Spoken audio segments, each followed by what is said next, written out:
Demographic structure को देखें तो ये है कि इंडिया में प्री पार्टीशन भी मुस्लिम जो थे वो दुनिया में सबसे ज़्यादा मुसलमानों की पॉपुलेशन वाला मुल्क था बिफोर पार्टीशन भी।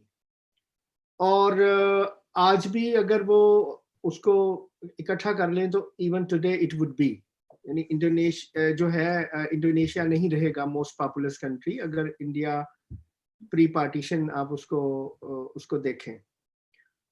तो इस वक्त मतलब पाकिस्तान, इंडिया और बांग्लादेश जो हैं वो respectively second, third and fourth largest country है मुसलमानों की पॉपुलेशन के लिहाज से। तो सोचने की बात यह है कि अगर हिंदू फाशिस्ट या रेसिस्ट या एक्सट्रीमिस्ट या फंडामेंटलिस्ट होते तो मुसलमान जो कि एलियन है इस सरजमीन पे, जो कि बाहर से आए थे, वो quarter of the population of the sub continent नहीं बन सकते थे। तो ये बड़ी कॉमन सेंस की बात है जो कि मुसलमान भाइयों को सोचना चाहिए कि मुसलमान हैं जिन्होंने जो यहाँ पे आए, जिन्होंने इन्वेड किया और जिन्होंने आके यहाँ का जो भी सोशल सेटअप था उसको डिसरप्ट किया, and they have been doing it for 1000 years, about 1000 years or so। और हिंदुओं ने आज भी मेजॉरिटी होने के बावजूद उनको उस तरह से नहीं ट्रीट किया जिस तरह से मुसलमानों ने पूरी दुनिया में जहां जहां भी वो गए वहां की जो इंडिजिनस पॉपुलेशन थी या इंडिजिनस जो रिलीजन्स थे उनको ट्रीट किया। तो दिस इज समथिंग जो कि आपको स्पेशली मुसलमानों को और हर वो जो कि इस सारे को स्टडी करना चाहता है उसके लिए ये ज़रूरी है। अब मैं कह रहा था कि ये अब इस वक्त जो दुनिया की सिचुएशन है उसमें ये है कि हर रिलीजन या हर कोई जो है ना हर जगह पे मौजूद है। हम नहीं कह सकते, और बाकी दुनिया में रिलीजन कोई ऐसा मसला भी नहीं रहा। मैं अगर यहाँ पे हूँ इंग्लैंड में या अमेरिका में या यूरोप में, आई मीन यहाँ की जो लोकल पॉपुलेशन है they are not bothered about their religious identity. लेकिन इंडिया एक पर्टिकुलर एक ऐसा मुल्क है जहाँ पे के रिलीजियस आइडेंटिटी जो है उसकी पॉपुलेशन के लिए बड़ी ज़रूरी है, और वो they give a lot of you know importance to that. Otherwise आप ये देखिए कि लॉस एंजलिस जो है वो second largest Filipino city in the world, और ना सिर्फ कि largest Filipino city in the world है बल्कि साथ ही साथ वो सबसे बड़ा इरानियन सिटी भी है outside the Iran, and largest second largest Mexican city भी है आउटसाइड मैक्सिको। तो दुनिया में पॉपुलेशन जो है इस तरह से रिलीजन्स और सब जो है ना इंटरमिक्स हो गए। लेकिन ये जो चीज़ है इसको हम नहीं देखते इंडिया में, और इंक्रीजिंगली जो चीज़ जो मैंने ऑब्जर्व की है, जो मैं बार बार देखता हूँ कि इंडिया की जो मुस्लिम पॉपुलेशन है वो somehow, if you forgive me to say, वो इंडिया के ओवरऑल एथोस पे, ओवरऑल उनकी सिमुलेशन में वो एक रुकावट है। जो मुश्किल बात है वो ये है कि अगर किसी मुल्क में 15% पॉपुलेशन और प्लस कुछ और 10 to 15% और पॉपुलेशन जो है वो एक ओवरऑल अगेंस्ट हो जाए, जनरल सिस्टम के अगेंस्ट, तो then it is very difficult to really go ahead and do progress.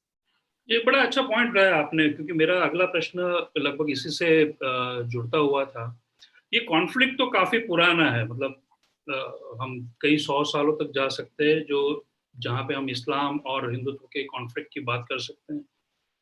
लेकिन ऐसा देखा गया है कि अभी जो सिटीजनशिप अमेंडमेंट बिल आया उसके बाद ये कॉन्फ्लिक्ट काफी ओवर्ट, काफी एक्सप्लिसिट हो गया है, खास करके इस्लाम की ओर से। सीएए का मसला था, उसके बाद अगर ये कोरोना वायरस के वक्त के लॉकडाउन की भी सिचुएशन अगर हम देखते हैं, तो इस्लाम और इंडियन मुस्लिम्स काफी नॉन कोऑपरेटिव रहे हैं ओवरऑल सिस्टम और सोसाइटी के साथ। तो अभी अभी क्यों हो रहा है? What is the trigger point? What is it that makes this period very crucial for Indian Muslims to come out overtly against Indian society and state? देखिए, पहली बात तो ये कि ये आपको शायद अभी नजर आ रहा है, लेकिन इसकी you need to go a little back. पहली बात तो ये है कि हमें इस्लाम के एक ओवरऑल जो उसकी पॉलिटिकल, इस्लाम रिलीजन से ज्यादा to me is a political ideology, क्योंकि रिलीजन की जो बेसिक डेफिनेशन है मेरे नज़दीक, उसमें रिलीजन पर्सनल मैटर होता है, उसको एक ज्योग्राफिकल जो ज्योग्राफिया की या उसको हुकूमत की ज़रूरत नहीं होती अगर वो रियल सेंस में रिलीजन है।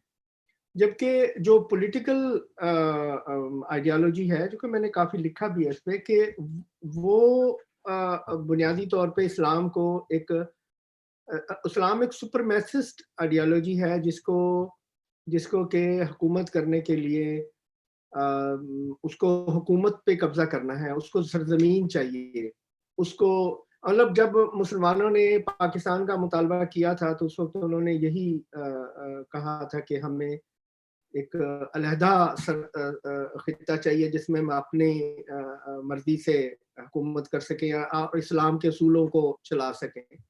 वो चीज़ बेसिकली वो गलत था और आज भी गलत है। अगर मुसलमानों में कोई इस्लामिक उम्मा नाम की चीज़ होती तो फिर ये 53 to 57 कंट्रीज जो थे इस्लामिक डोमिनेटेड ना होते और एक होते एटलीस्ट। तो खैर उसकी तरफ गए बगैर हुआ ये है, जो मेरी अंडरस्टैंडिंग है, आई मे बी रॉन्ग, कि एक्चुअली जब से इंडिया पार्टीशन हुई और इंडिया एक सेपरेट कंट्री के तौर पे आया, इंडिया में जितनी भी गवर्नमेंट्स आई हैं उन्होंने basically they were not secular. वो सेकुलर होते हुए भी नाम सेकुलर था। सेकुलरिज्म का नाम तो खैर 76 में अमेंडमेंट के जरिए आया, लेकिन इंडिया पहले भी सेकुलर कंट्री था। इंडिया अगर सेकुलर कंट्री था तो वो अपने हिंदुइज्म की वजह से सेकुलरिज्म है कि वो हिंदू फेथ इटसेल्फ सेकुलर है। उसमें कोई एक डिफाइंड पाथ नहीं है, उसमें कोई फंडामेंटलिज्म नहीं है, उसमें हकीकत तक, सच्चाई तक, ट्रूथ तक पहुंचने के लिए कोई हम डिफाइंड नहीं है, जैसे कि इस्लाम ने एक रास्ता जो है वो डिफाइन किया हुआ है। तो जब मोदी गवर्नमेंट का के खिलाफ जो सेंटीमेंट आए हैं मुसलमानों में, वो इसलिए नहीं आए कि Modi government is against the Muslims और वो कुछ ऐसा कर रहे हैं जो सेकुलरिज्म के अगेंस्ट हो, बल्कि मैं ये कहूंगा कि वो they are trying to make India a secular country from a policy of appeasement to a policy of secularism. तो झगड़ा सेकुलरिज्म का है, होने का है, ना कि ना होने का। तो वो आप वो बात ज्यादा लंबी हो जाएगी, हम लिख चुके हैं इस पे किस तरीके से इंडिया को हज सब्सिडी को ले लें या दूसरे जो सेपरेट पर्सनल लॉज हैं उनको ले लें। तो अगर हम सेकुलर कंट्री की बात करते हैं तो सेकुलरिज्म में तो ये नहीं होता। लेकिन इंडिया में एक बड़ा एक्सक्यूट किस्म का सेकुलरिज्म रहा है, जिसमें के साथ साथ वो एक प्रेफरेंशियल ट्रीटमेंट भी चलता रहा और साथ साथ आप सेकुलरिज्म की बात भी करते रहे। अब जब ये जो ट्रिगर पॉइंट है, ट्रिगर पॉइंट में तो नेचुरली पॉलिटिक्स भी शामिल है, इसमें फॉरेन पावर्स भी शामिल हैं, इसमें जो लिबरल्स को और लेफ्टिस्ट को जो बाहर से मुख्तलिफ तरीकों से जो हेल्प आती है वो पैसा भी शामिल है। इसमें दुनिया का जो एंटी नेशनलिस्ट जो सेंटिमेंट है, जिसमें बड़े-बड़े बिजनेस ग्रुप शामिल हैं, वो शामिल हैं। So there is a lot in it. ये और वो मुसलमानों को तो हमेशा की तरह एक टूल बनाया गया है, क्योंकि एंटी एंटी मोदी जो इंटरनेशनल पावर्स हैं या एंटी नेशनलिस्ट जो पावर्स हैं, वो उनके लिए एक ऐसी माइनॉरिटी को या ऐसे लोगों को जिनमें एजुकेशन कम हो या अवेयरनेस कम हो और उनमें एक सुपरमैसिस्ट एटीट्यूड ज़्यादा हो, तो उनको अपना अपने अपने हक में करना या बनाना जो है ना, वो that wasn't a very difficult. तो there is a lot more. आप किसी मुसलमान को पूछें, मेरी कई लोगों से बात हुई, तो आई मीन उनको ना सीए का पता है, ना उनको आई मीन और कोई एक भी आदमी मुझे आज तक नहीं बता सका कि what is wrong in here, legally क्या गलत है और मुसलमानों को तो कोई क्या नुकसान होने वाला है। लेकिन वो जस्ट एक प्रोपेगेंडा है, जैसे भेड़ चाल जिसको हम कहते हैं, just following mindlessly, that's all. जी जी, आपने वेस्टर्न मीडिया का उल्लेख किया। बिल्कुल सही है, सिर्फ वेस्टर्न मीडिया तक ही, लेकिन ये बात सीमित नहीं है। आप वेस्टर्न एकेडमिशिया देखें या जैसे संस्था है USCIRF है, जो जिसने अभी भारत के सामने माइनॉरिटी ऑपरेशन के खिलाफ एक प्रस्ताव पारित किया। एकेडमिशिया में काफ़ी लोग हैं जो काफ़ी सारे कार्यक्रमों का आयोजन कर रहे हैं, जैसे सितंबर अक्टूबर में शायद यूनिवर्सिटी ऑफ मद्रास में एक कार्यक्रम होने की संभावना थी। अब तो होगा कि नहीं शायद पता नहीं। काफ़ी सारे एकेडमिशियंस, वेस्टर्न एकेडमिशियंस भी इसमें जुड़े हुए नजर आते। तो क्या ये लोग सिर्फ एंटी नेशनलिस्ट सेंटिमेंट, जैसा आपने बताया, केवल उसी सेंटिमेंट के हिसाब से इसके अंदर है, या फिर वेस्टर्न पॉलिटिकल सिस्टम का, वेस्टर्न कंट्रीज का कोई और भी स्वार्थ इसमें निहित है, जिसकी वजह से वे लोग फंडामेंटलिस्ट इस्लाम को सपोर्ट करते हुए नजर आ रहे हैं? देखिए, बहुत सारी चीजें हैं। पहली बात तो ये आप लोगों को खुद थोड़ा सा देखना पड़ेगा, सोचना पड़ेगा। एक तो एंटी नेशनलिज्म फैक्टर तो है, क्योंकि फर्स्ट वर्ल्ड वॉर और सेकंड वर्ल्ड वॉर के बाद जो वेस्ट है उसने उसको नेशनलिज्म अच्छा नहीं लगता। उन्होंने देखा कि नेशनलिज्म ने दुनिया को कितना तबाह किया, तो they don't want any big consumer country being a nationalist, number one. Secondly, अब नेशनलिज्म उस तरह का खतरा नहीं है जिस तरह का जर्मन नेशनलिज्म या इटालियन नेशनलिज्म खतरा हो सकता था वर्ल्ड पीस के लिए। अब उनको ट्रेड का इशू है। India with 1.35 billion population of the world, there is a huge consumer country. तो जो न्यू लिबरल इकोनॉमिक एजेंडा है, जो कि खासतौर पे 80s के बाद ज़्यादा सामने आया, और आप देखें कि वर्ल्ड वॉर के बाद से लेके और 1970s के एंड तक दुनिया की जो इकोनॉमिक पॉलिसी थी, दे वर डिफरेंट, और वो they were more on the side of the common man, और उसमें वेलफेयर स्टेट का कंसेप्ट था। लेकिन न्यू लिबरलिज्म ने जब रोनाल्ड रेगन और मार्garet थैचर यूके में थी, तो दैट वाज द टाइम के न्यू लिबरल्स जो थे वो एज एन इकोनॉमिक पॉलिसी या कह लीजिए कि इकोनॉमिक रिलीजन के तौर पे दे केम into power, और it spread to the whole world, और आहिस्ता आहिस्ता जो था वेलफेयर स्टेट का जो कंसेप्ट है वो कम होता चला गया और मार्केट को ज़्यादा पावर दी गई कि मार्केट शुड डिसाइड कि क्या होना चाहिए। तो India is very important in that concept as well. अगर आप इंडिया में मोदी सरकार जो है वो वेलफेयर पॉलिसीज यानी स्टेट का रोल मिनिमाइज नहीं करती जो कि न्यू लिबरल्स चाहते हैं, तो नेचुरली उनको प्रॉफिटियरिंग के लिए वो कुछ नहीं मिल सकता जो कि न्यू लिबरल एजेंडा चाहता है।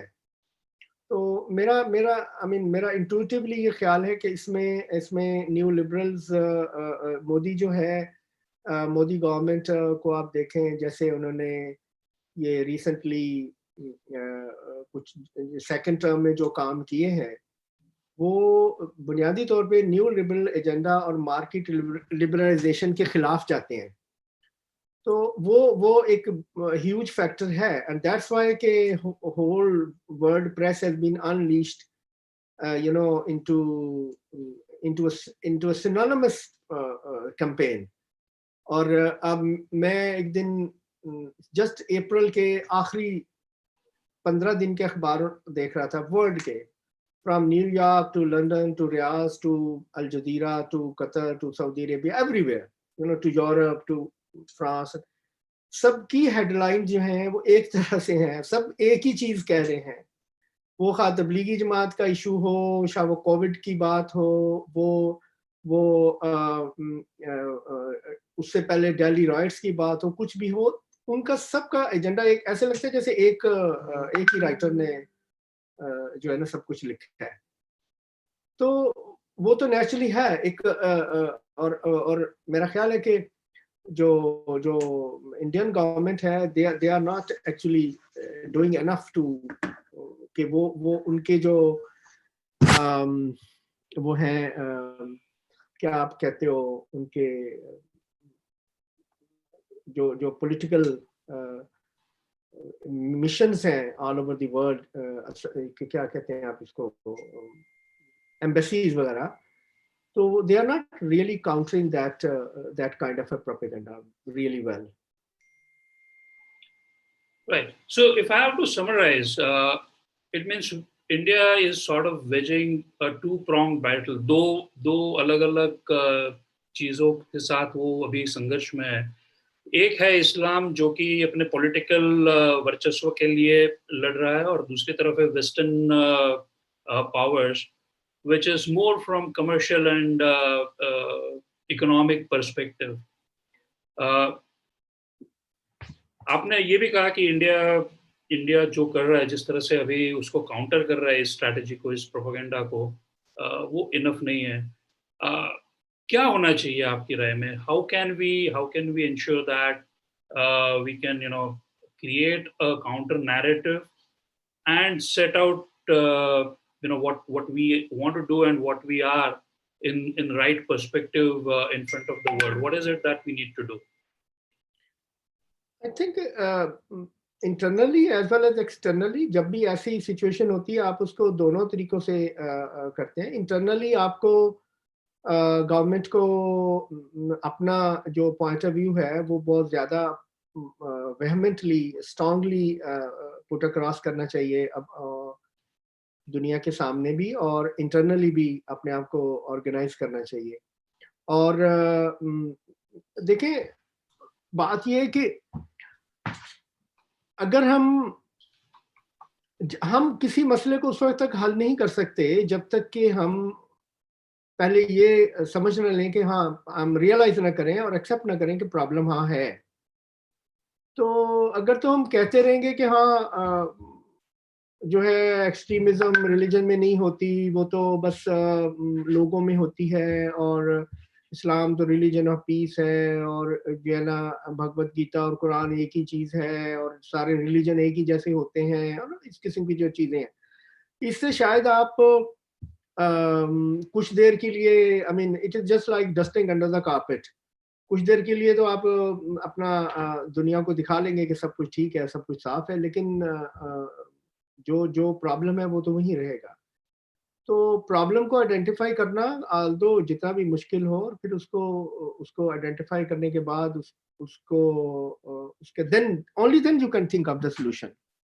अगर मैं ये कह जाऊंगा कि नहीं प्रॉब्लम नहीं है, तो फिर प्रॉब्लम आप नहीं कर सकते। तो अगर आप देखते हैं कि जिस सेक्शन ऑफ सोसाइटी से प्रॉब्लम आ रहा है, अगर आप समझते हैं कि मुसलमानों से प्रॉब्लम आ रहा है, तो भाई मुसलमानों को एड्रेस किया जाए, उनसे डायलॉग किया जाए, उनसे जैसे कि दो तीन पोस्ट जिनका आपने जिक्र किया उसमें मैंने यही कहा है कि आई मीन कम ओपनली बात करें, और जैसे आई मीन जो जहाँ तक वायलेंस की और इस किस्म की चीज़ों की बात है जो रिलीजन में पाया जाता है, तो वो तो क्रिश्चियनिटी में कहीं कहीं ज़्यादा है। जितने मिलियंस ऑफ डेथ्स जो हैं, कत्ल जो हैं, वो क्रिश्चियनिटी ने किए हैं अपने रिनाइसेंस से 500 साल पहले के दौर में। वो इस्लाम उसके करीब नहीं है, लेकिन ये है कि वो उन्होंने उसको डिफाइन किया और समझा और फिर उसका हल किया। तो अगर हम अपीजमेंट ही करते रहेंगे और कहेंगे नहीं कुछ नहीं है, तो फिर नेचुरली आप उसको you won't be able to solve it.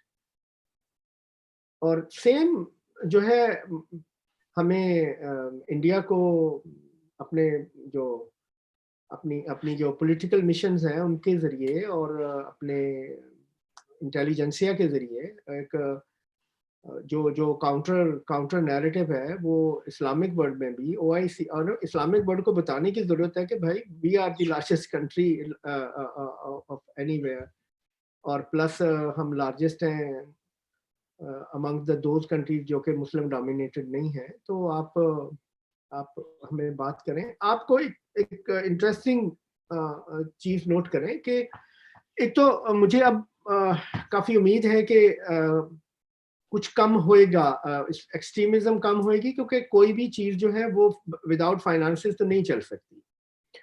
तो ऑयल की मार्केट या ऑयल की जो कि डिमाइस से मुझे ये लगता है कि शायद इंडिया को इस फ्रंट पे भी फायदा होगा,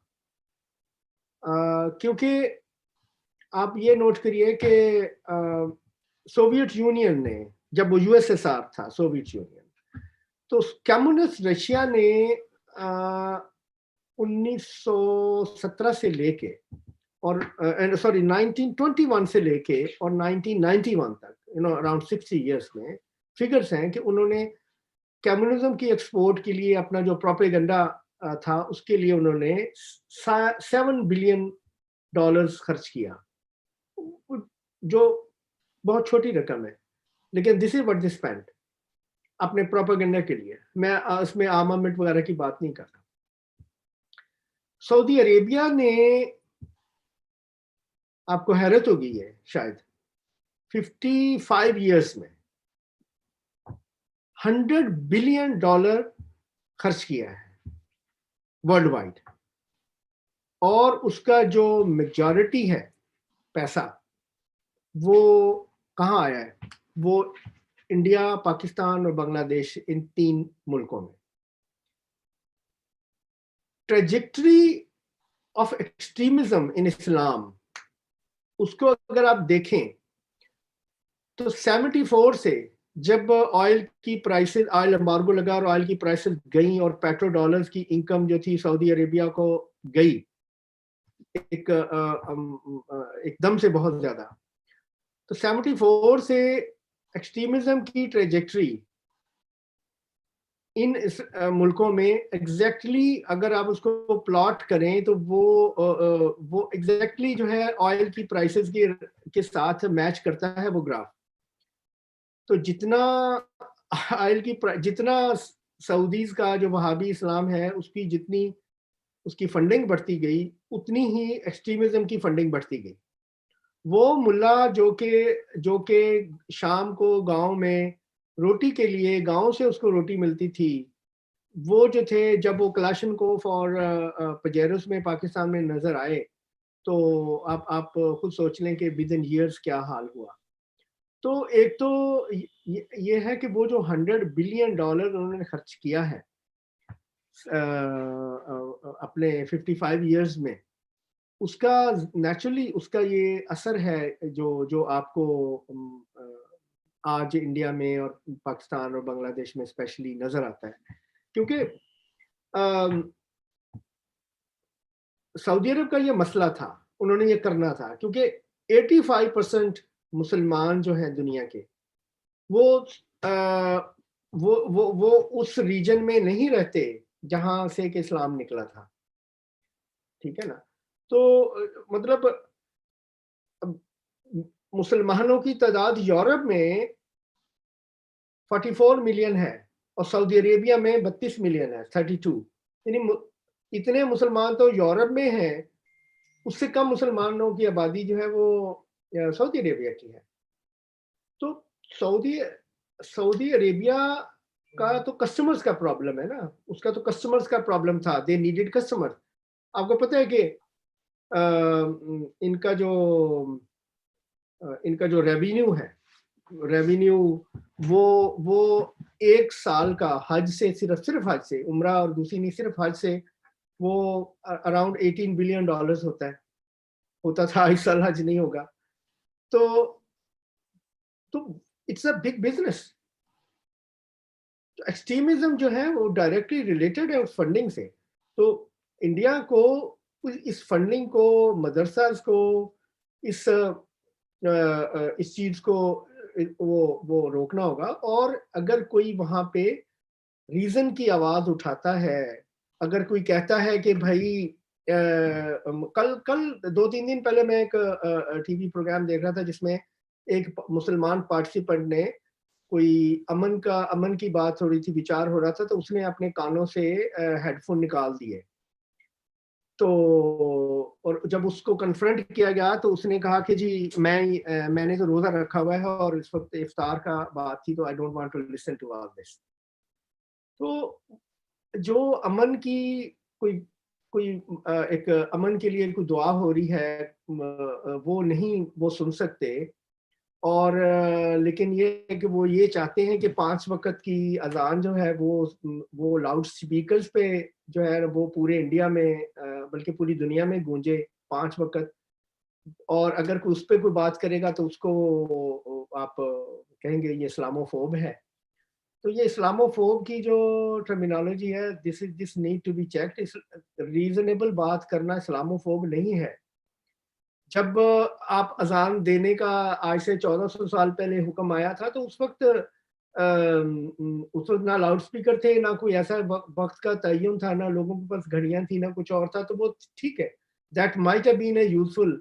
छोटी छोटी अगर आप 500 या 700 लोगों की आपकी टोटल आबादी है और उसमें अगर एक आप अजान दे के बुला लेते हैं तो वो तो एक आदमी जो लाउडली बोलेगा वो भी सारे सुन लेंगे। लेकिन अब तो जरूरत नहीं है ना उसकी। Everybody has got a mobile phone and apps and everything. तो किसी को ये अजानों की क्या जरूरत है इस वक्त कि ये एक जस्ट आई मीन इस्लाम को या मुसलमानों को रैशनली सोचना पड़ेगा चीज़ों के बारे में।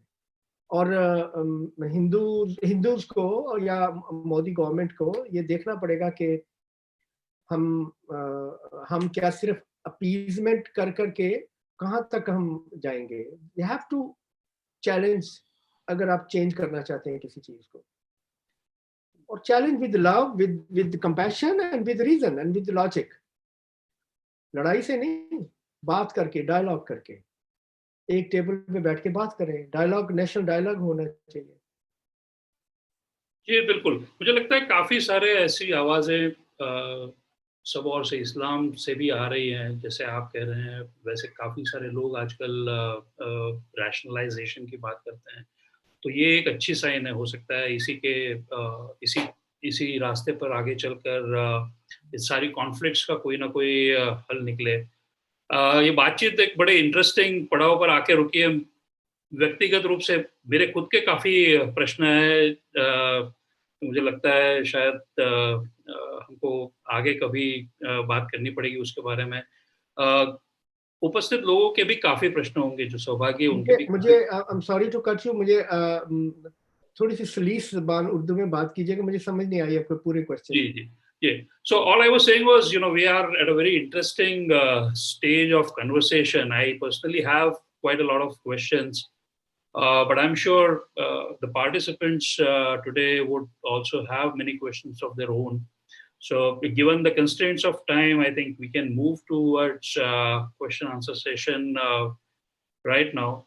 And I'll start with one question that we have received from our YouTube broadcast. It is asked by Kamalji, and the question is: after Corona pandemic is over, how do you see world economy and power equation, and what would be the importance of India and its role in new changing scenario? Essentially, how would India be perceived in post-COVID world equations?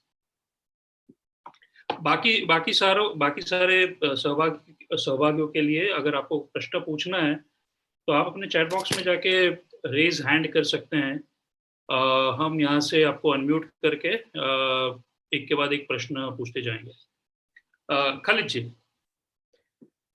जी, दो चीजें हैं. एक तो post Covid scenario में wish की जा सकती है कि हम विश करते हैं कि ऐसा हो, और दूसरा ये है कि उसके लिए कौन क्या करता है, कितनी कोशिश करता है. अगर तो हम इकोनॉमिक टर्म में बात करें तो पहले तो एक चीज ये देख लीजिए कि पोस्ट कोविड जो हम कह रहे हैं वो ये तो नहीं है कि कोरोना वायरस जो इसकी करंट फॉर्म है ये एक्सटर्मिनेट हो जाएगा या खत्म हो जाएगा. मतलब वो तो शायद अगले 5 साल में भी नहीं होगा. ये किसी ना किसी फॉर्म में तो ये रहेगा. तो इट्स नॉट ओनली दैट के व्हाट आई सी के दुनिया जो है दुनिया का टोटल जो लिविंग का स्टाइल है वो चेंज हो जाएगा. बहुत सारे फर्क आएंगे. हम अपनी मीटिंग में पर्सनल कांटेक्ट कम हो जाएगा. बहुत जो रिटेल बिजनेसेस हैं वो सफ़र करेंगे.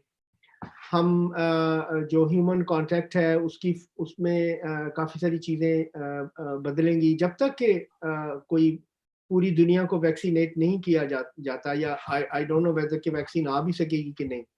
You never know. जहाँ तक इंडिया का ताल्लुक है, इंडिया को अपॉर्चुनिटीज तो है. इंडिया के लिए बहुत ह्यूज अपॉर्चुनिटीज है मैन्युफैक्चरिंग सेक्टर में स्पेशली, क्योंकि बहुत सारी जो वर्ल्ड है वो लोग जो है दुनिया एज ए सच चाइना से नाराज हैं. और ऑल्दो वो एक अलग इशू है कि चाइना का क्या रोल है और क्या इसको मिनिमाइज किया जा सकता था या नहीं. लेकिन ये है कि इंडिया को उनकी जो मैन्युफैक्चरिंग बेस है और उनकी जो इकोनॉमिक और उनकी जो कंज्यूमर बेस है उसका फ़ायदा उठाते हुए और लेबर जो चीप लेबर भी अवेलेबल है उसका फ़ायदा उठाते हुए उनको डेफिनेटली प्लान करना चाहिए. विच आई होप कि वो प्लान कर रहे होंगे कि उन्होंने किस तरह से दुनिया की सप्लाई चेन में अपना हिस्सा बढ़ाना है. विच आई बिलीव के होगा if everything comes to a normal. I believe so. Okay. अगला प्रश्न है अभिषेक जी, आप पूछ सकते हैं. Yeah. Hi everybody. Hi. You can also start your video. Am I audible now? Yes, you are. We can hear you. Yeah. Khalid ji, my question to you is, why the typical Muslim behavior always has aggression over others, other races, means the concept of coexistence is generally lacking, which when we see, whether it is Indian subcontinent or the Western world. We have seen so many videos where they are offering prayer, and even if somebody dare to ask for a way, they just get up and hit on the face. And means this really pains me a lot. Why these people, the countries which have given them shelter, they go and try to demolish the culture and ransack their streets and shops and all. Why it is so? Yeah, I mean, you need to look into the the ideology of Islam. Islam, there are three religions basically: Islam, Christianity, and Buddhism. Whereas जहाँ पे कि ये सोच है कि हमारी जो ideology है वो दूसरे तमाम से बेहतर है. ये हिस्ट्री में तीन रिलीजन थे जिनके अंदर ये चीज मौजूद थी और है. और इस्लाम जो है वो चूंकि अभी तक टेम नहीं हुआ, उन्होंने इस्लाम चेंज हुआ है मिडल एजेस में जाके, जबकि between 8th and 10th century, जब ये जो मौजूदा फंडामेंटलिज्म है इसकी बुनियाद पड़ी है. और इस्लाम का जो सबसे बड़ा प्रॉब्लम है, जो मुसलमानों का सबसे बड़ा प्रॉब्लम है, वो दो चीज़ें हैं. एक उनका ये फेथ है कि हम शमशीर की ताकत पे, हम जोर पे अब पूरी दुनिया में हमारी हुकूमत होगी, हम पूरी दुनिया को ओवरकम करेंगे, और हमारा जो दीन है, हमारा जो मजहब है, this is the best faith in the world, best faith in the universe rather. तो जो है ना कि we are the greatest, we are greater than anybody else, ये और फिर वो फंडामेंटली मिलिटेंट आइडियोलॉजी है ना. आप मतलब इस्लाम जो था, वो पैगंबर इस्लाम जो थे वो फेल हो गए थे अपनी पहली जो मक्का की जिंदगी थी उसमें. Peace did not work for him. और इसके बाद जो अगले 9 से 10 साल हैं, वहां वो स्ट्रेटजी चेंज हुई, और इतनी चेंज हुई कि यू लुक लाइक जैसे कि एक there was another human being. इतनी चेंज हुई from peace to total war and aggression. तो इस्लाम ने दुनिया में जो फतह पाई है, जो दुनिया में वो फैला है, वो पीस के जरिए तो नहीं फैला. तो इसलिए फंडामेंटली हर मुसलमान ये समझता है कि वो एग्रेशन के जरिए ही दुनिया पे काबिज आएगा, और that is the way forward. तो दिस इज द डायलॉग इस्लाम को, मुसलमानों को आज बताने की जरूरत है कि नहीं, डायलॉग के जरिए और पीस के जरिए, उस डायलॉग के जरिए जो पैगंबर इस्लाम ने अपनी जिंदगी के पहले 12-13 साल में किया था, उसकी जरूरत है आज आपको, ना कि आखिरी जिंदगी के जो उनके वो थे. क्योंकि उनकी डेथ जो है वो अचानक हो गई थी, उनकी वफात. तो probably I am ready to say कि वो अपना क्लोजर नहीं कर पाए. वो अगर एक अचानक उनकी मौत ना होती जैसे कि हुई, तो शायद वो अपनी जो आइडियोलॉजी थी उसको शायद क्लोजर कर सकते, अपना पैगाम पूरा ना दे सके वो. It was finished half way due to people say due to poison. तो वो जो है ना, उसको देखने की जरूरत है कि जो, जैसे कि मैंने पहले भी कहा है कि वो पॉलिटिकल आइडियोलॉजी है. वो it is less of a religion और more of a political ideology, जो कि दूसरी की जमीन को रौंद के और उस पर अपना झंडा लहराना चाहती है. दैट्स व्हाई मैं क्या समझता हूँ कि इंडिया को एक हिंदू नेशन डिक्लेयर करना चाहिए, क्योंकि हिंदू नेशन, वो डिबेट और तरफ चली जाएगी, but that's the way out. कि मुसलमान कभी भी, मुसलमान as an ideology as it exist today is not secular, it can not be secular, क्योंकि उसके बुनियादी फंडामेंटल में सेकुलरिज्म नहीं है, जो कि मुसलमानों को अब चाहिए कि वो जो है ना उसका इलाज चाहिए. उसका इलाज थ्रू एजुकेशन और थ्रू डायलॉग और थ्रू म्यूचुअल अंडरस्टैंडिंग हो सकता है, और India has to take lead into that. ये जो इस्लामिक फैशिज्म है जिसको मैं कहता हूँ, that has to be curtailed, और इसको सिर्फ पॉलिटिकल करेक्टनेस की वजह से इसको छुपना मुनासिब नहीं होगा, वरना प्रॉब्लम, बीमारी बढ़ती चली जाएगी. जी, थैंक यू। अगला प्रश्न श्री नारायण भाई मेघानी। नमस्ते खालिद उमर जी, मैं नारायण मेघानी अहमदाबाद गुजरात से बात कर रहा हूँ। First thing, I appreciate your talk with mister Gara about why India should not be declared as a Hindu nation. I appreciate your boldness and courage, which many times we Indian being Hindu do not express that explicitly. But you have mentioned that even RSS is not mentioning that this should be a Hindu nation. Myself and many of participants in the today's discussion are from RSS. I know many of them. So we believe this nation is a Hindu Rashtra itself. You have mentioned there Hindu state and Hindu Rashtra. So our concept of Hindu Rashtra is a cultural and Sanskritic. Yes, by state we are not Hindu declared today. It may happen tomorrow as you are wishing. So, but what is the point that at this point in time you have written this article about that why India should not be declared a Hindu Rashtra? Will you please elaborate on that, because Ruchir introduced you with that only. So I am eager that why it is triggered like that. देखिए वो article में detail से ही लिखा है। बात ये है कि पहली बात तो ये है कि जैसे मैंने कहा कि जहाँ पे बर्थ प्लेस है, ये बर्थ प्लेस है हिंदुइज्म की, बल्कि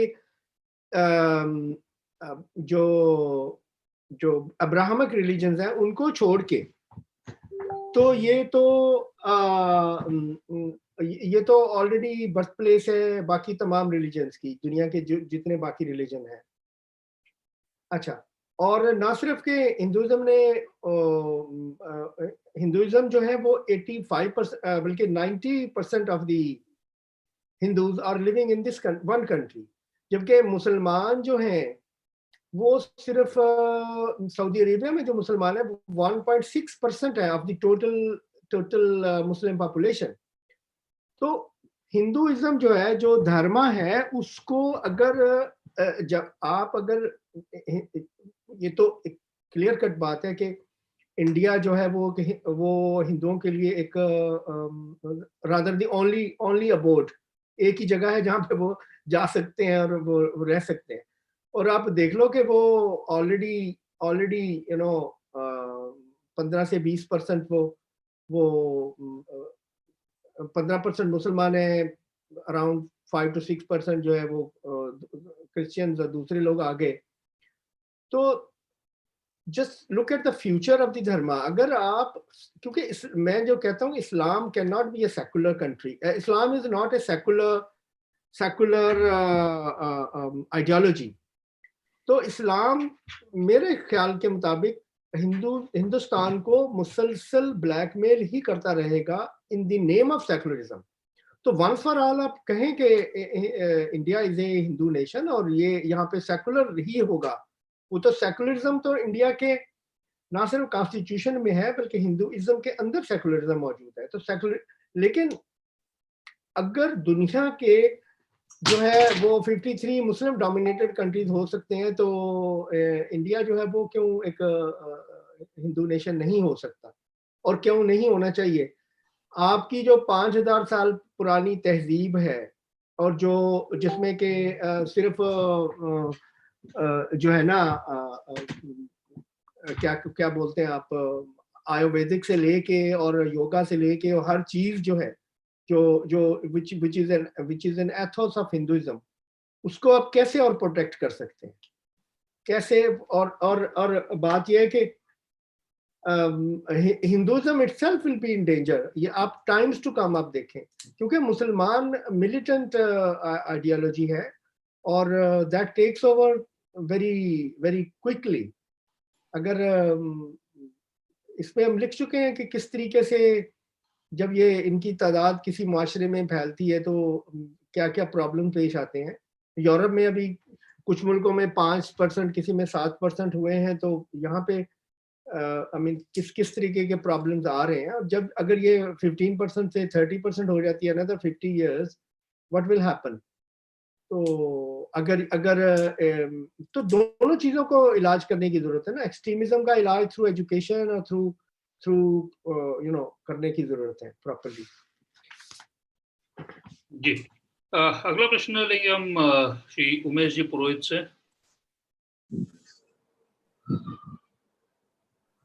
hello sir, can you hear me? Yes yes Umesh ji, please go ahead.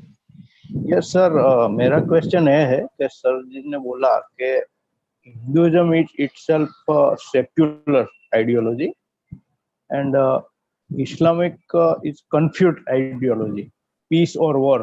तो how can we define this? That I want to know. How can we how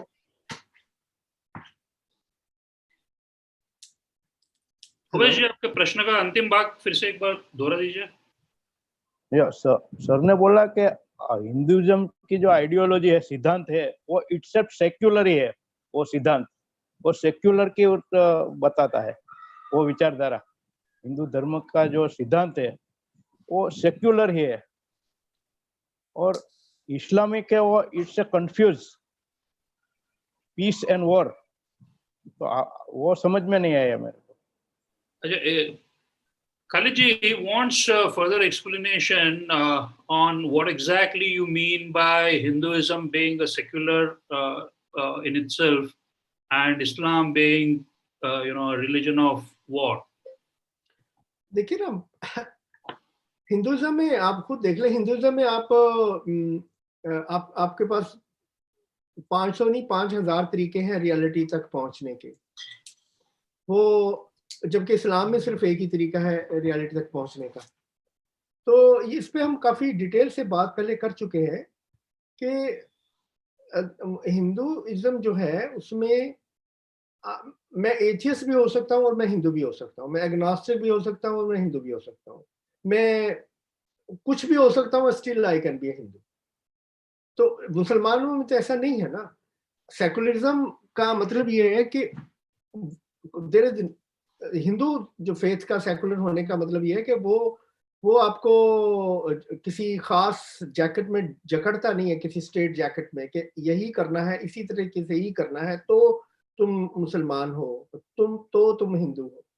जबकि मुसलमान के लिए जो है बहुत वेल डिफाइंड और एक सीधी रास्ती है जिसपे कि आप राइट लेफ्ट नहीं हो सकते।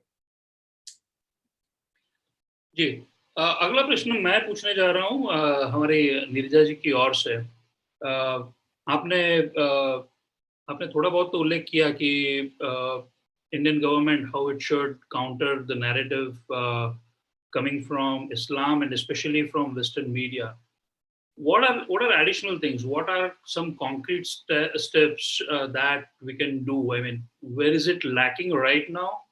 The Indian government and Indian state in responding to this narrative, and what are a few concrete things that we as a state can do so that the things are more put in more clearer perspective from Indian point of view. देखिए, India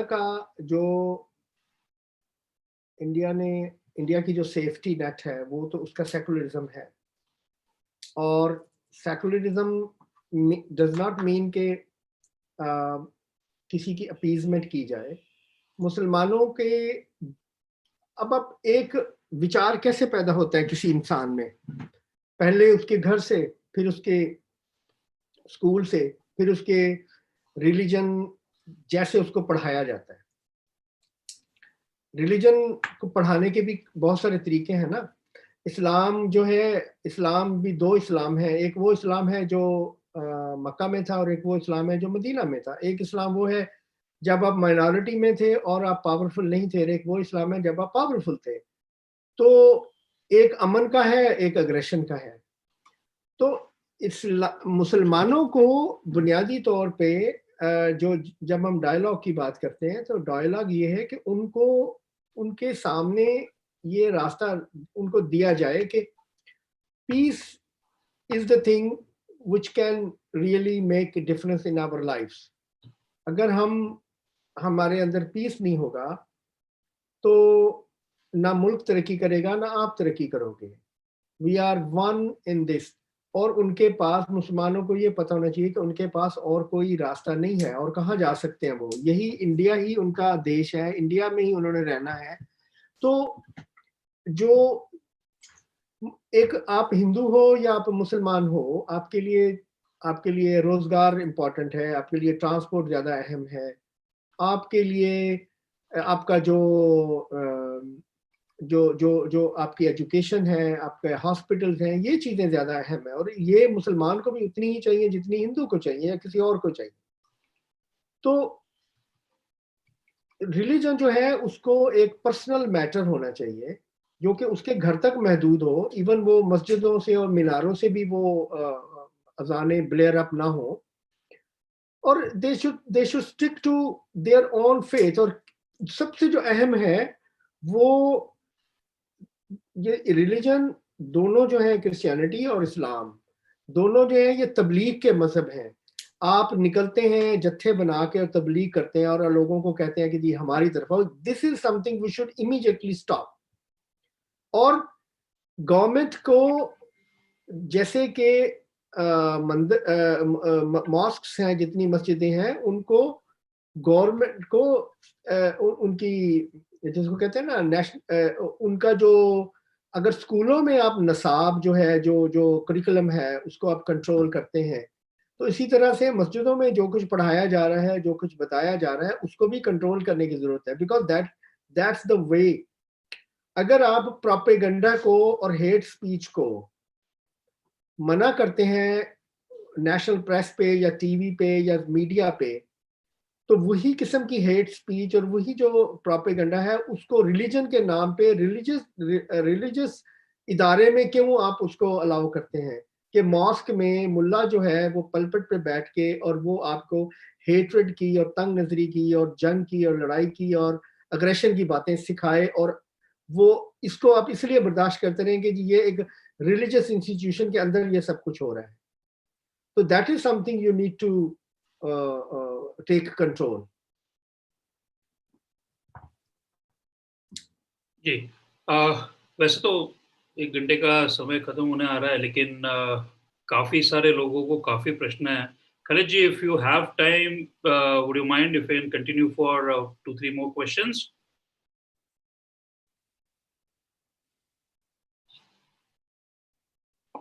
Khalid ji, can you hear me? Yeah, I can hear you.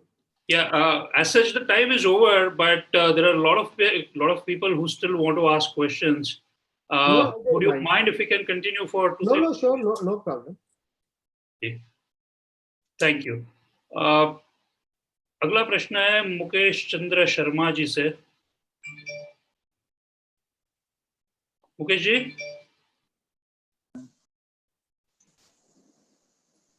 Yes, sir. Yes. Namaste, sir. Are you hearing me? Can you hear me? Yeah, I can hear you. Okay, thank you, sir.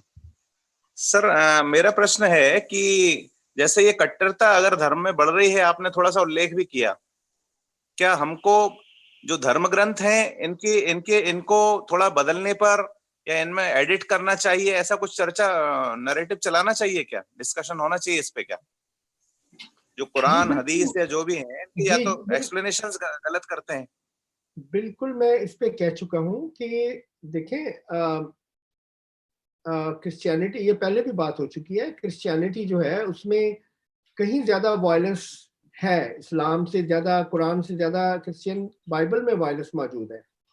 लेकिन Christians ने बैठ के decide किया था कि भाई ये पुरानी कहानियां हैं, इनका आज के दौर से, आज के ज्यूज से या आज के उनसे कोई ताल्लुक नहीं है। तो मुसलमानों को सिर्फ ये समझने की जरूरत है कि ये जो इस्लाम में काफिर और ये जो कुछ भी उन और काफिरों को कत्ल कर दें, मार दें, वो जो वायलेंस की बातें हैं, ये उस जमाने की बात है, 1400 साल पहले की बात है, इनका आज से कोई ताल्लुक नहीं है। तो सिर्फ हमें इस चीज को समझाने की जरूरत है कि वो ठीक है, जो कुछ भी तुम्हारी किताब में है वो ठीक है, लेकिन that is not valid today, that's it. आज अमन की बात होगी, आज उस इस्लाम की बात होगी जो कि पैगंबर ने मक्का में 13 साल तक प्रीच किया था, दैट्स ऑल। तो वायलेंस ओपन एंडेड जो है ना कि जी ये हमेशा के लिए है, इस चीज को सिर्फ इनकलकेट करने की, समझाने की जरूरत है कि ये it is not for ever, it wasn't for ever. ये उस दौर की बात थी, और उस दौर के साथ जब वो हालात ही नहीं रहे तो वो अब हुक्म कैसे रहेगा, वो खत्म हो गए। तो सिंपल, अगर इस पे चर्चा की जाए तो ये बात समझाई जा सकती है, क्यों नहीं। जी, अभी राजेश कुमार सिन्हा जी प्रश्न पूछेंगे। सर नमस्कार। खालिद सर नमस्कार। जी नमस्कार जी। आपने बिल्कुल सही कहा कि एजुकेशन सिस्टम जो मुसलमानों को उसमें इम्प्रूवमेंट होना चाहिए ताकि हार्डलाइनर ना बने, लेकिन ये सब बातें सही है, लेकिन मुझको एक प्रश्न ये मन में आता है, जैसे कुछ भारत के प्रमुख हस्तियां हैं, जैसे जावेद अख्तर साहब हैं और भी लोग हैं, सबका नाम बताना संभव नहीं, ये वेल एजुकेटेड हैं, फिर भी वो एक डिफरेंट लाइन ऑफ अप्रोच क्यों रखते हैं? उनके कई बार टीवी पे मैं जब सुनता हूँ तो they are not neutral, they are really biased despite of having good education. देखिए एजुकेशन से इसका ताल्लुक नहीं है, इसका ताल्लुक ना बिल्कुल कॉमन सेंस से है, और प्लस ये है कि आपका अगर आपका कोई एजेंडा है जिस पे आप काम कर रहे हैं, अगर आपका एक पॉलिटिकल एजेंडा है न्यूट्रल, तो न्यूट्रलिटी तो आपकी खत्म हो जाती है ना, कोई भी हो, जावेद साहब हो या कोई भी हो। तो अनबायस्ड हो के किसी भी चीज को हल करने के लिए पहले आपको अनलर्न करना पड़ेगा, फिर आपको रीलर्न करना पड़ेगा। तो वो ये जो हस्तियां हैं जिनके आप नाम ले रहे हैं, चूंकि इनके अपने अपने फाइनेंसेस हैं, अपने अपनी फंडिंग है, अपने अपने ग्रुपिंग है, अपने अपने अलायंसेस हैं, और जाहिर है कि वो अगर न्यूट्रल हो जाएंगे या बिल्कुल सही तौर पे ईमानदारी से जो वो समझते हैं वही बात करेंगे, तो फिर वो उनकी जो पॉलिटिकल न्यूसेंस है वो खत्म हो जाएगी ना, इनकी पॉलिटिकल न्यूसेंस खत्म हो जाएगी। तो इसमें हमें बड़े लोगों की जरूरत नहीं है, ये चीज जो है, ये चर्चा आप जैसे मेरे जैसे कॉमन लोग हैं उनको करनी चाहिए, वहां से शुरू होनी चाहिए। और मैं एक बात कहूं कि देखें, आप मुसलमान हो, हिंदू हो, क्रिश्चियन हो, कोई भी हो, जब आप सड़क पे निकलते हैं, आप ऑटो रिक्शा पे हैं, गाड़ी पे हैं, किसी चीज पे हैं, जब आप सड़क पे निकलते हैं तो आपको उस रोड के जो कानून हैं उनके ऊपर चलना पड़ता है, ठीक है। जहां बत्ती सुर्ख हो रुकना पड़ेगा, ग्रीन हो चलना पड़ेगा, वगैरह वगैरह। अच्छा, वहां पे कोई हिंदू मुसलमान नहीं होता, वहां पे रूल ऑफ द लॉ होता है। And this is the same with the country. जब आप अपने घर से बाहर निकल आए तो आपने, यही सेकुलरिज्म है एक सिंपल से अल्फाज में, आपको जो है ना वो इस चीज को देखना होगा कि हम जब घर में हम जो कुछ भी हैं, हम जब बाहर निकले तो हमने रोड की जो कवानीन है उनकी फॉलो करना है, and then that's where the life can move on. और वो मुंबई के रश में और इंग्लैंड के किसी शहर के रश में यही फर्क है कि यहाँ पे ट्रैफिक जो है वो रूल्स के मुताबिक चलती है। रात के 12 भी बजे होंगे तो रेड है तो खड़े हो जाएंगे, और जब हर कोई एक दूसरे को रास्ता देगा और एक अमन से चलेगा तो पूरी सोसाइटी अमन में हो जाएगी। मैं बात खत्म करते हुए एक बात कहता हूँ कि जो है ना, जो ट्रैफिक है रोड पे, वो मुझे किसी ने कहा था 3 C से चलती है, 3 C's। 1 C is common sense, 1 is care and 3rd is courtesy। तो दुनिया में हमारे जितने भी, खा वो ट्रैफिक हो या हमारे इंटर कम्युनल रिलेशनशिप हो, अगर हम अपनी जिंदगी में ये 3 C अपना लें, care, common sense and courtesy, तो दुनिया बिल्कुल ठीक हो जाएगी। कुछ नहीं चाहिए, ना कोई रिलीजन चाहिए, ना कुछ और चाहिए, केयर, कॉमन एंड कर्टेसी चाहिए। हम हमारी लाइफ और हमारी सिविक लाइफ जो है वो हमारी बेहतर हो जाएगी, बल्कि बिल्कुल ठीक हो जाएगी। तो that's it.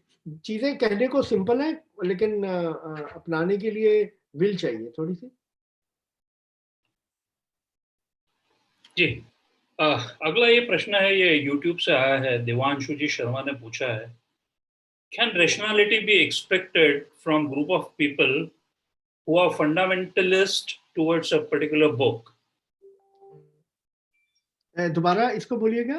Ji ji, can rationality be expected from a group of people who are fanatically fundamentalist towards a particular book?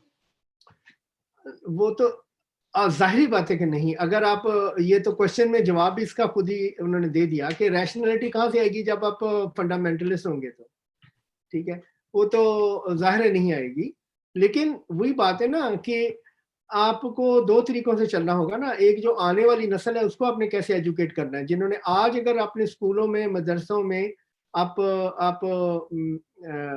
Properly education शुरू करेंगे तो मेरा ख्याल है कि अगले जो 30 साल में जो नेक्स्ट जनरेशन आएगी वो डिफरेंट होगी। और अगर आप जो है इसी ट्रेंड को ही जारी रखेंगे तो अब आपको एक मौजूदा नस्ल का ख्याल करना है और दूसरा आपको जो आने वाली नस्ल है जिसने आज से 30 साल या 20 साल के बाद इस कंट्री में रूल करना है या काम करना है, जो सोसाइटी का हिस्सा बनना है, उनको आज ही आपको उस जहर से, उस पॉइजन से बचाना पड़ेगा। तो that's how you can do it. ये लॉन्ग टर्म स्ट्रेटेजी अपनानी होगी गवर्नमेंट्स को all over the world rather. जी, अंतिम 2-3 प्रश्न लेकर हम रुकेंगे आज। हितेंद्र सिंह जी, आप आपका प्रश्न पूछ सकते हैं।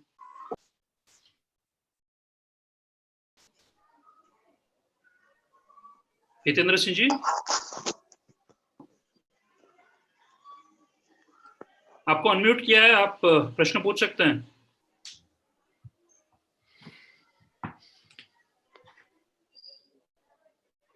ठीक है, हम वापस उनकी ओर आएंगे। गोपाल जी, आप अपना प्रश्न पूछ सकते हैं।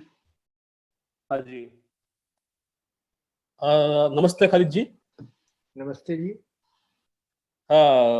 My question is, what would be your advice to Indian Muslims in support of Hindu nation?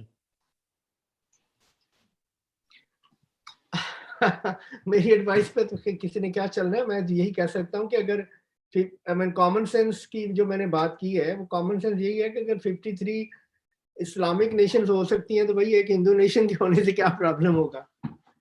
मुझे तो आज तक ये समझ नहीं आती क्या प्रॉब्लम। अगर 53 मुस्लिम नेशंस जो हैं वो दुनिया के लिए कोई प्रॉब्लम नहीं है तो एक हिंदू नेशन जो कि जहाँ पे मेजॉरिटी हिंदू है, जहाँ पे हिंदू रिलीजन पैदा हुआ बड़ा, उसके लिए क्या प्रॉब्लम है आपको।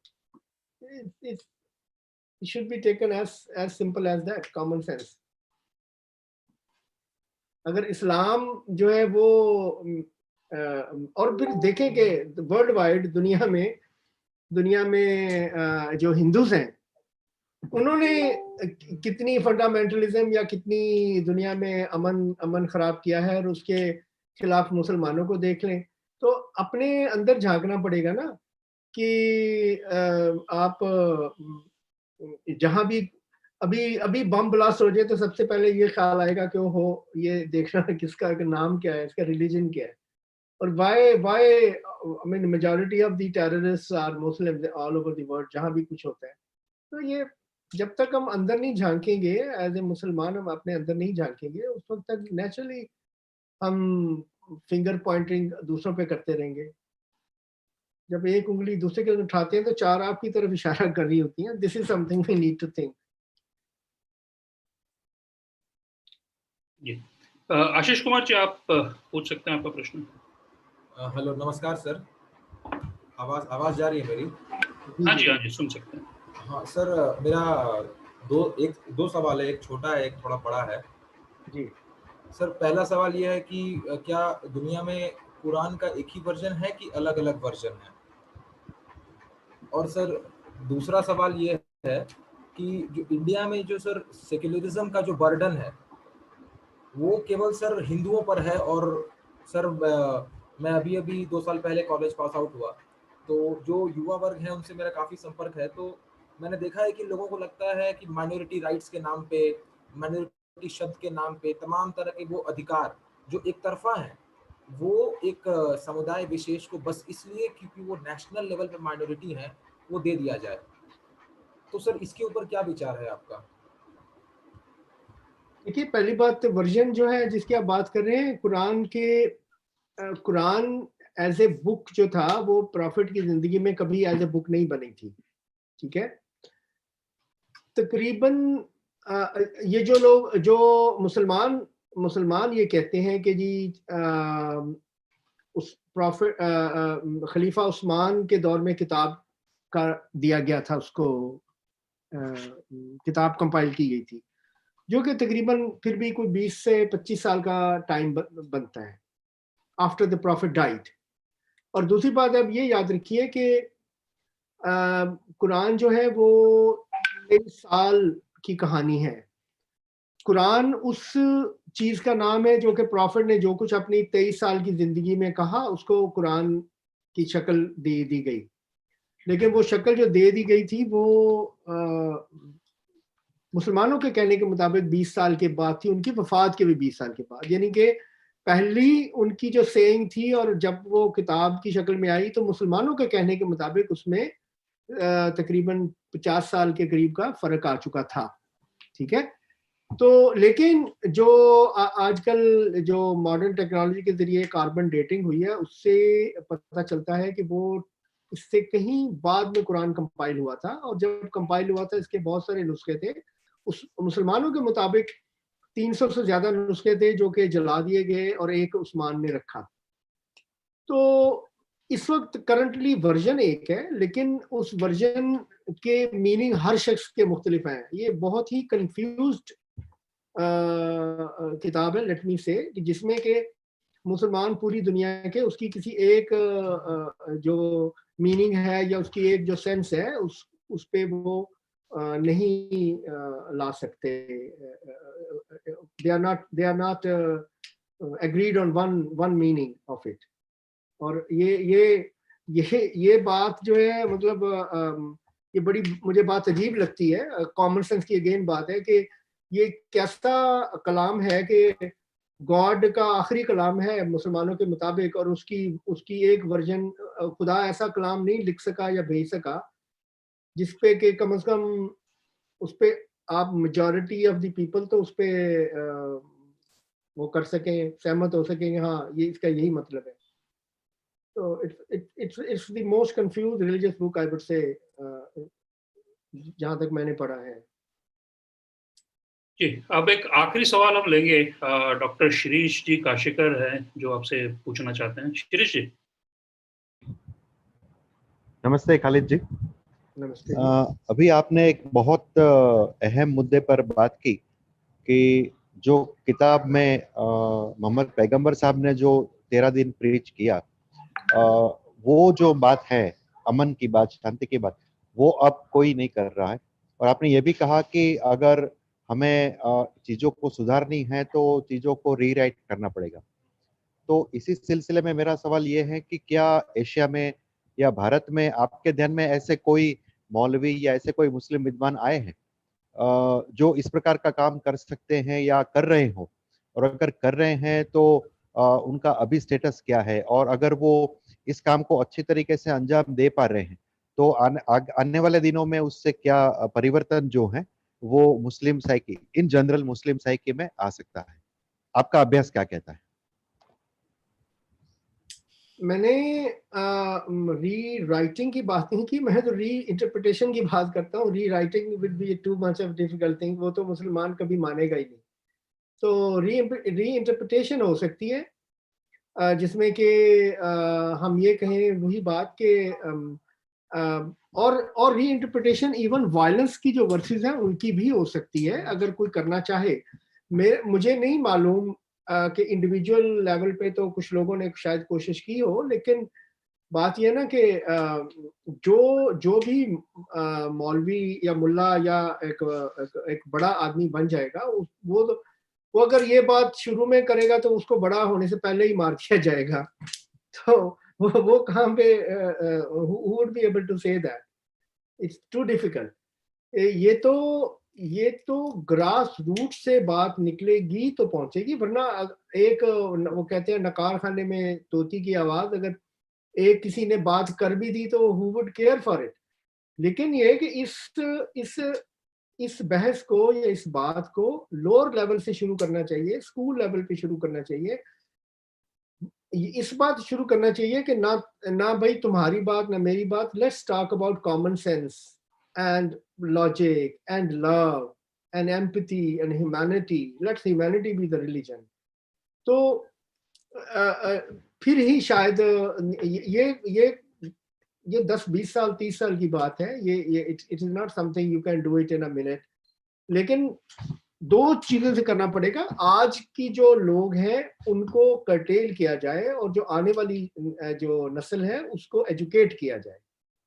तो ये curtailment and education if you go side by side, only then you know you are looking at I mean हम इंडिया के फ्यूचर की जब बात करें तो I mean we are looking at some 20-30 years 40 years. हम आज की बात तो नहीं कर रहे कि ये सुबह ही कुछ चेंज हो जाएगा, लेकिन it is a slow process, but it has to start and somebody has to start.